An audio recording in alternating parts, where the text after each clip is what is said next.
I cannot believe it is time for a November plan with me already. The year's gone and I've achieved nothing.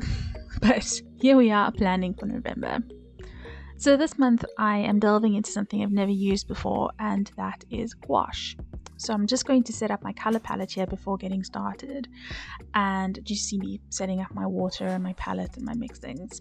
And I went and got myself some proper gouache. Went and splurged on the Windsor Newton Gouache, and then I got myself the 3 primary colors, black and white, because it's very expensive. So I needed to get away with the 3 primary colors, and technically you can mix any color from those colors. So and it's true, actually it worked really well. So I got the lemon yellow, the phthalo blue, the spectrum red, lamp black and white. And I really enjoyed the bright, vibrant nature of these paints. They are so different to watercolor and acrylic, which are the only 2 paints I've really used. And I really enjoyed working with them. So one thing I noticed when swatching out these paints is that the lamp black actually has a bit of a blue undertone. So it makes the most beautiful purple with the red, and you'll just see me adding a bit more blue because I wanted it to be a little bit more of a bluey purple there. And then the green and the yellow and the blue make the most beautiful green, very vibrant green and oranges there through the primary colors. So you can see that you really can mix up whatever color you need just with those colors. So as we get started with this month's setup, I was very inspired by some Hungarian embroidery that I came across. Hungarian embroidery has always been a part of my life, and my mom has Hungarian heritage, and I've always just had these beautiful pieces floating around in and out of spaces throughout my life. And I really was inspired by that for this month, and I needed something bright and vibrant to get me through these horrific November months in Dublin. So I really wanted to go with something bright, and the gouache just works so beautifully here because it just is so bright and so vibrant. So the premise of the embroidery is around these flowers. So it all stems around these very graphic flowers, and I found some of them to be quite a challenge. So like this one in the red to be a little bit of a challenge, but as you get going and as you work with it, you start to find your style and start to find that the shapes come together quite easily. And yeah, I just really enjoyed putting this together. I thoroughly enjoyed the colors. I was definitely inspired by a specific layout for this cover page, and I will link the reference photo that I used for the design of this page. I didn't come up with it out of my head, but I did reference it. I did make changes. I made my own colors out of it and changed it slightly so that it fit with what I needed. But I will make sure that that's linked below if you are looking for some inspiration. So one thing throughout this setup that I did not do was I did not mix enough paint. And as I go through the different parts of the bullet journal, you'll see I'll have slightly different colored greens and slightly different colored purples, and that's just because I didn't mix enough paints. One thing I also struggled with the gouache, and that just might be because I need to get used to the medium, is I found when I was using the primary colors, so the red, the blues, the yellows, I was fine, like the paint went down nicely. But as soon as I started to mix colors, so the greens, the oranges, the purples, I found them to be quite watery. So I was obviously adding far too much water while I was mixing the different colors together. So that's something that I need to look at and work on. But basically, we're just pulling this page together, just copying the design, working with the flow, trying to get the balance between the colors. I really love the combination of the bright yellows and then just balancing it at the top with the red and the red at the bottom. And yeah, I really love the way this page came together.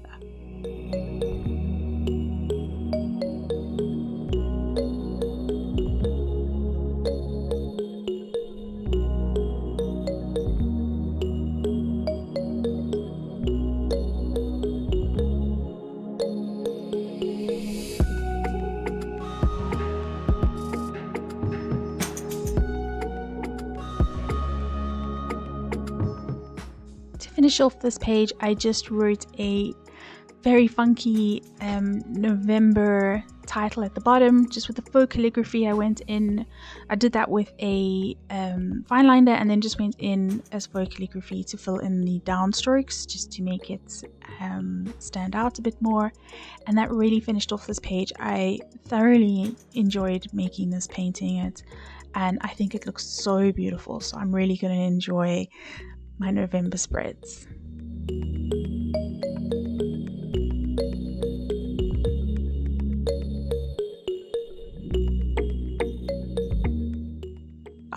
I completely forgot that I went in and outlined all the flowers, and this just gave it a more graphic effect and separated, especially in the red, separated out the different colored reds in that flower. I didn't outline every flower, I just outlined the ones that I thought needed a little bit of space. And I guess if you looked at embroidery, they would have a bit of an outline between the different thread pieces and different color blocks, so it does work quite nicely when you compare it to the embroidery. So this spread is very simple in terms of colors, just red, yellow and green, but it really comes together very nicely. I'm using these simple little, I don't know what kind of shape this is, like a bell kind of shape almost. That's not what bells look like. I don't know what, you can see what shape it is. They're just very simple flowers, so just the two different types of flowers on the squiggly line at the bottom of the page, and then I'm going to fill in the rest of the page with my calendar monthly view. So if you've seen my bullet journal setup videos before, I really enjoy having a big space to fill in for the month. I have a lot of things that I need to track throughout the month, different things that I need to remember and keep track of and balance.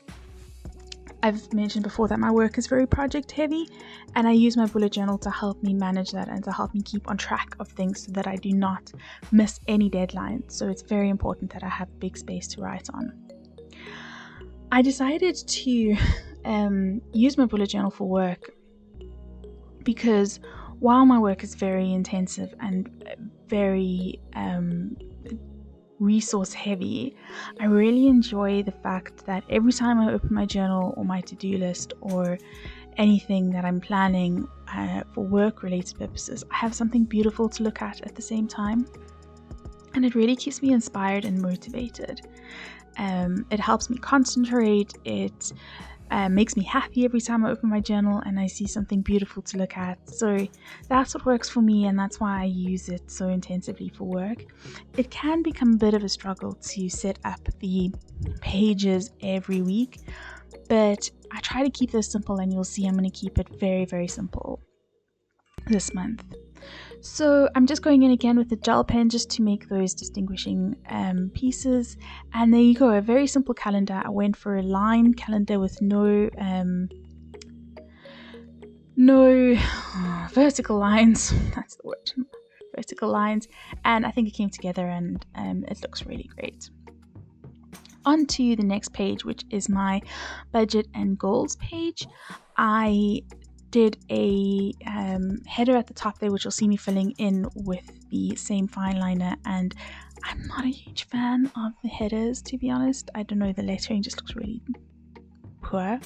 But then what I did is I went around and made a squiggly border, and I had every intention of going in and putting little yellow dots in between each one of those little squiggles, and looking back now I realize I did not do that. So that might be something somewhat of a project through the month as I use my journal, is to go in and fill that in. So what I'm doing here, just to separate the two tracking pages, is I am doing a very basic flower, again in red and pink, and that just ties the theme together on this page.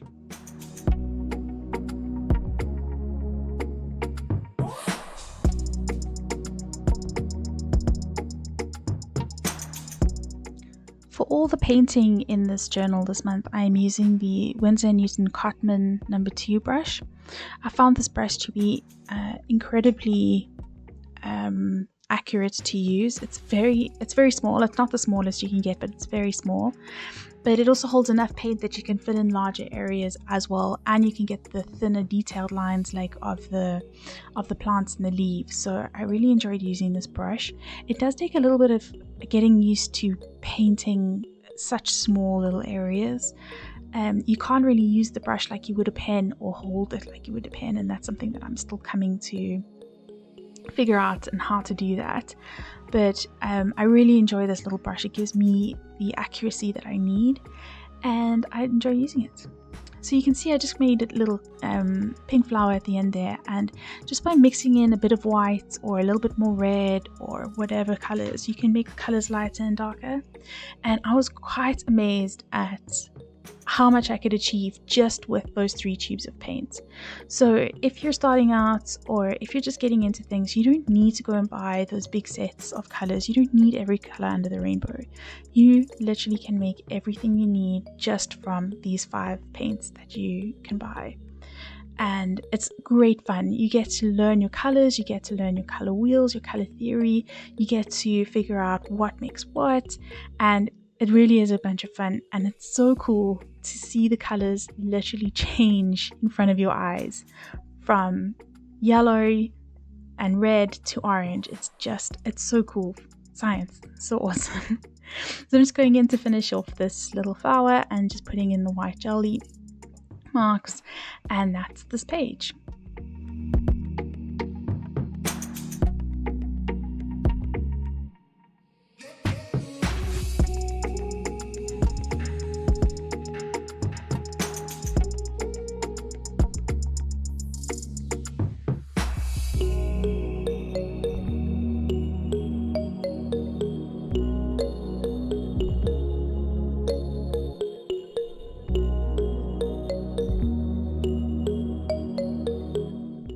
Moving on to the next page, on the right hand side there I am going to put my meal planner, and on the left hand side, instead of doing a quote page, I wanted to do something different and just do this illustration of this flower.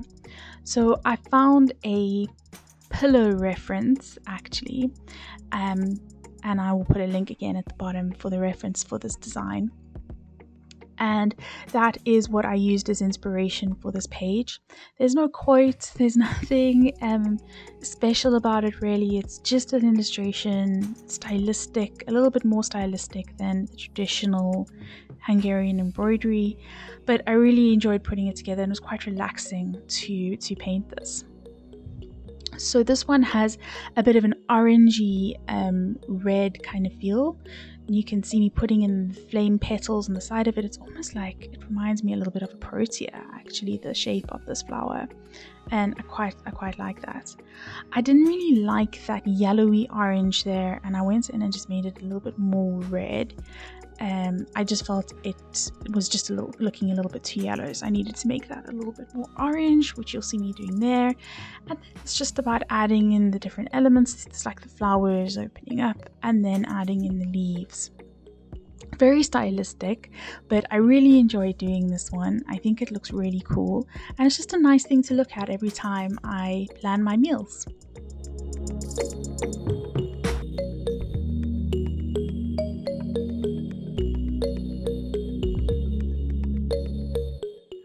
What I really wanted to do on this page was actually have a black border or black background, so to color in all the white space with black. I honestly just was too lazy to do that, so I decided to go over the outlines with my black fine liner, and just to give it a little bit of bold outlines there. I might still go back in and do the background, depending, maybe one day I'm bored and I want to do something artistic or just fill in some time, I might go back in and paint that background black. But for now, I think it looks okay. I think it would look better with a black background, so if you wanted to do something similar, I think it could look really, really cool with the colors popping through the black, so that could look really great. And then as we move on to the next spread, which is going to be my first daily spread, and for this one it's just decided to take one element of the embroidery. So normally these embroidery pieces would appear in a bunch of different flowers, patterns across, and a piece of clothing or a tablecloth or something like that. So I decided to take one element out of a pattern, and that's just these very, very simple flowers. So like you would draw a flower when you were in school, just a circle with petals around it and 2 rows of petals, and that's it. Very, very, very simple, but it comes together so nicely, and your color combinations are actually what makes this. So for me, what I did was I had the orange center with the bright red petals, and then a gray purple as the outside petals. This tied in with the green leaves and the yellow pops of these little berry pollen pieces. Really, really makes everything come together so nicely.